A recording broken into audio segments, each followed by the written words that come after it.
নমস্কার। আজকে সাপ্তাহিক রাশিফল নিয়ে আলোচনা করব। সাপ্তাহিক রাশি বলতে 1 তারিখ থেকে 7 তারিখ, অর্থাৎ 1 এপ্রিল টু 7 এপ্রিল। তার আগে বলে রাখি গ্রহ রাশির সিচুয়েশনটা।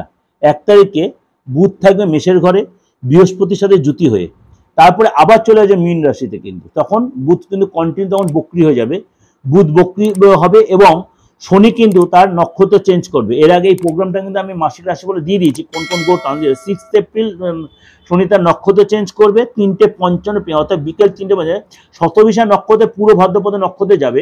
আমি কিন্তু এটা নিয়ে প্রোগ্রাম দেওয়া রয়েছে। আবার শুক্র যাবে আপনার 31 তারিখে, শুক্র 31 তারিখে যাবে কোথায়? মীন রাশিতে, অর্থাৎ রবির সাথে সংযুক্তি তৈরি হবে 4:54 PM, অর্থাৎ বিকেল 4টে কুম্ভ থেকে মিনে চলে যাবে। এই যে তিনটে গ্রহ আমি বললাম এই সপ্তাহে চেঞ্জ হবে।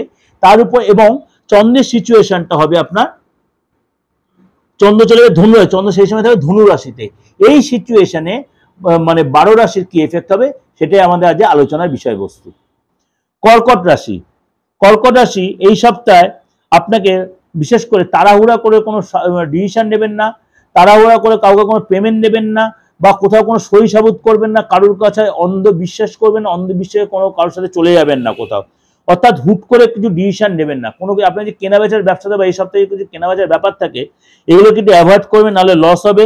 ক্লায়েন্টের সাথে কোনো কারণে বাদ বিবাদ হতে পারে, সেগুলো একটু মেনটেন করে চলতে হবে। সিনিয়রের সাথে কোনো মতভেদ হতে পারে, সিনিয়র হয়তো আপনাকে কাজের চাপ দিতে পারে, বাইরে পাঠাতে পারে, সেগুলো অবশ্যই আপনাকে একটু হালকা মুডে নিতে হবে, নাহলে চাকরিতে যা ডিস্টার্ব হতে পারে। শরীরটার দিকে একটু নজর অবশ্যই দেবেন। আপনি যদি ব্যাংকের কোনো ইএমআই বা লোন শোধ করার ব্যাপারটা এই সপ্তাহে সেরকম একটু সাবধানে করবেন, নাহলে লোনটা অথবা ইএমআইটা তো ক্যান্সেল হয়ে যেতে পারে, তার জন্য ব্যাংক থেকে কোনো চাপ আসতে পারে। পুরনো রিলেটিভের বাড়ি আপনি যেতে পারেন, রিলেটিভ আপনার বাড়িতে আসতে পারে। ইগো একদম রাখবেন না, কোনো ইগোর জন্য আপনার অনেক সুযোগ হাতছাড়া হতে হবে। মাথা ঠান্ডা করে ডিসিশন নেবেন, মনের কথা একটু গোপনে রাখবেন, কাউকে শেয়ার করবেন না।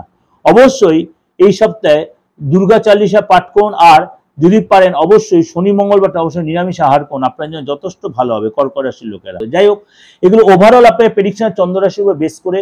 আপনাদের এর আগেও বলেছি যাদের ডেট অফ বার্থ নেই তারা নিশ্চিন্তে আমার কাছে আসতে পারেন, কেননা বারবার বলছি হাতটা হচ্ছে আমাদের মেন জিনিস। হাত যদি না দেখা যায় অ্যাকচুয়ালি প্রপার বিচার দেওয়া যায় না, কারণ হাতটা আর মুখটা, কেন হোরা সিস্টেম একটা বিচার হয়, যখন আপনি এন্ট্রি নিচ্ছে সেটা একটা বিচার হয়, সেগুলো অনেক অনেক ভার্স বিচার। যাই হোক, যাদের ডেট অফ বার্থ নিশ্চিন্তে আসবেন। যারা ভাবছেন পার্থক্য কাছে এত দূর যাবো কি করে, নিয়ে কোনো চিন্তা করবেন না, তারা অনলাইনে পরীক্ষা নিতে। কিন্তু বারবার বলছি আমার বুকিং নয়, ফোন করে নেবেন। আর অনেকের কনফিউশন, আমি আদৌ তন্ত্র ব্যাপারটা জানি কিনা। আমার তন্ত্র হচ্ছে আমার রক্তে, তন্ত্র হচ্ছে আমার ফ্যামিলি বংশ পরম্পরা, কারণ আমাদের এটা সেই গুরু দীক্ষা ব্যাপারটা ছিল। যাই হোক, এগুলো আমি মিডিয়াতে ডিসকাশন করি না। তন্ত্র নিয়ে কেন আলোচনা করে? তন্ত্র হচ্ছে গুপ্তবিদ্যা, গুহ্যবিদ্যা, এগুলো মিডিয়াতে আলোচনার ব্যাপার নেই। যোগ্য মায়ের ছবি এসব দেখানো হচ্ছে মানে বিজনেসের ট্যাক্স, যেগুলো আমি এগুলো করতে চাই না। যারা মনে করেন আমরা এতদিন দিন ধরে আমাকে যারা দেখেছেন, মিডিয়াতে দেখেছেন বা অন্য কোনোভাবে যে আমাকে যারা দেখেছেন, তাদেরকে একটাই বলছি যে দেখে দর্শন দিয়ে কাউকে বিচার করবেন না।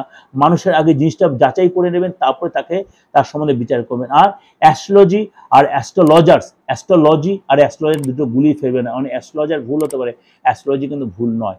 যাই হোক, অনেক কিছু হয়তো বললাম, ক্ষমা করে দেবেন নিজেদের মনে করে। আর ভালো লাগলে অবশ্যই লাইক করুন, সাবস্ক্রাইব, নোটিফিকেশনটা অন করুন সারা সপ্তাহ সারাটা দিন। আর দৈনিক রাশিফল, মাসিক রাশিফল সবই দেওয়া রয়েছে, সমস্ত ট্রানজিট দেওয়া রয়েছে। অবশ্যই এগুলো ফলো করে অনেক কিছু জানতে। আজ নমস্কার, সবাই ভালো থাকুন।